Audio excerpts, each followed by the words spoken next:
Inflation has remained at 4% despite predictions that it was going to rise. After the announcement of the rate being held, Chancellor Jeremy Hunt has said that the government's plan was working. Joining me now is former Bank of England economist and senior economist at the IPPR, Carsten Jung. Carsten, given that the inflation rate has been held at 4%, do you think the government's plan is working?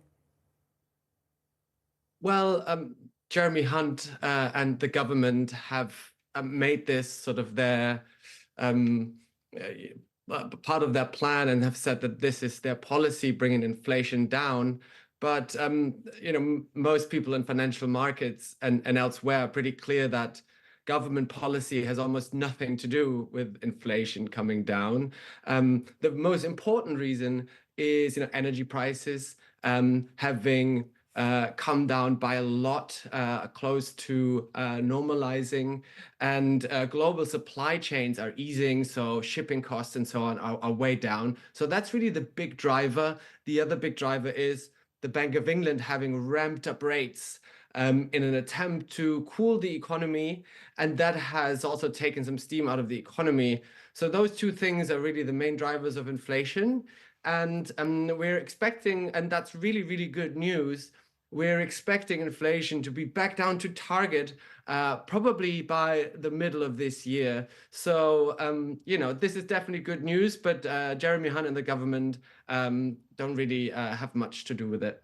Do you know, I think it was probably the biggest political con trick I've ever heard when Rishi Sunak made the promise that we're going to halve inflation. It was absolutely zero to do with the British government. It's the reason why we have the Monetary Policy Committee, the Bank of England, the OBR and other. That's why. So the government doesn't have the interference in setting interest rates. What impact do you think this is going to have on mortgages?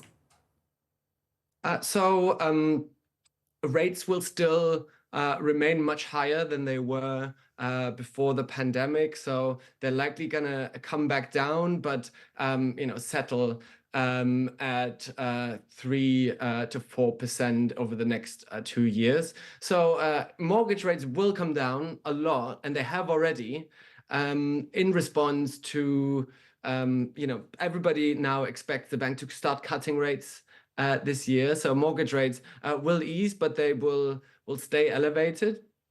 But we've already seen that reflected also on house prices. So we see, house prices have gone down over the last year or so, and they're now coming back up. So also here some relief, but what ultimately matters, beyond mortgage costs is the economy picking up, and are we having a better growth outlook for the economy? And here we're still looking incredibly weak, barely any growth over the next years.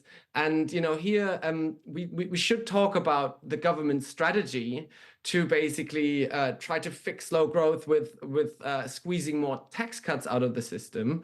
And that's a really risky strategy at a time when we really need public services and public investment to help us with getting the economy back up. So, Carsten, you say house prices are going back up. What I see is a stationary market. But properties just aren't moving. I think one of the reasons is we had such a long period of mortgage rates at 1%, that those who took out those mortgages who are now coming to renew them after the 2-year or 5-year deals that they were in, even a jump to 3% makes a difference of £1,000 on someone's mortgage payments in a month. A lot of people just can't afford that because they stretch themselves onto those people who bought buy-to-lets. Have leveraged right up to the last point they could and took out huge mortgages. I don't see, in terms of the situation of housing moving forward, you say house prices are going up. I don't see a good scenario because cost of living is still up. People are still paying more in the shops. They're still, it's insane, the price of just things, basics, like the basic weekly shop, bread, milk, other things.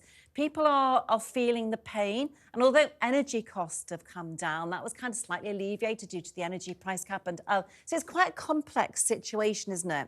And even though you think that mortgage rates may go down to 3-4% and settle there, that will still have a huge impact on a lot of people. Yeah, you're absolutely right.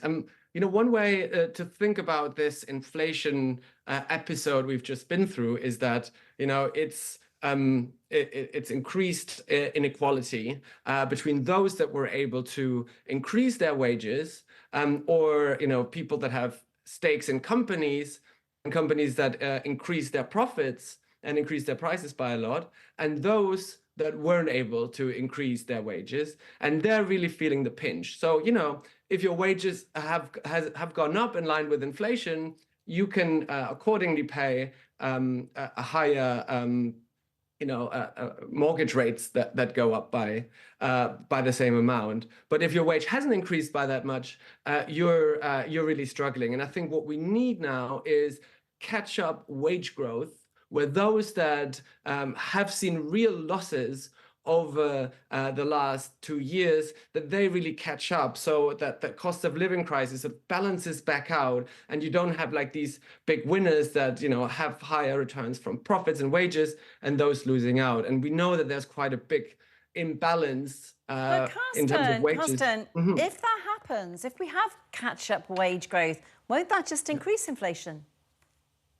So it's actually quite interesting that the Bank of England makes this point a lot, that we need to lower wage growth because that will increase inflation. Actually, this isn't necessarily true, and I think the Bank of England needs to do some extra work to understand that the underlying economics a bit better. For example, in the USA, we have seen quite significant wage growth, and it hasn't fed through one-to-one to inflation. And that's partly because wage growth can come from people leaving their old job and moving to another job where they have a higher wage that's also more productive. So really, encouraging people to look for, we still have a vibrant labor market, looking for jobs where they're better paid, in sectors where they're better paid. That's really a good thing. And we shouldn't sort of blanket say all wage growth is bad, it will cause more inflation. I think there is more nuance here. And again, there are differences between people. Some people have had actually decent pay increases, and others had less. And it's really those that have fallen behind that Carsten, should I'm get sorry, some regain. we've run out of time, but thank you so much for that really valuable. Thank you.